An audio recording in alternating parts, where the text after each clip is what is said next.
Middle of the desert, a bunch of boys are digging holes in the sand under the scorching sun.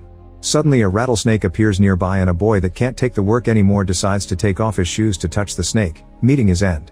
Meanwhile in the city, Stanley Yelnats IV is walking by when suddenly a pair of shoes falls on his head, knocking him down. Since his dad is working on a cure for stinky feet, Stanley decides to bring the shoes home, but at that moment the police surround him. Those shoes belong to a famous baseball player and were stolen from a charity event, so now the cops think Stanley did it.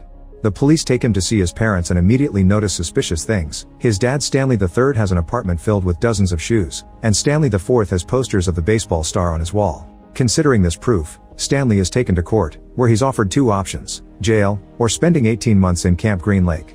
Stanley obviously chooses the camp, and during the trip, he can't help wondering if this incident is part of the family curse. The bus crosses a vast desert full of holes, and for a second Stanley thinks he can see a merchant with his mule, but it seems it's just his imagination. He arrives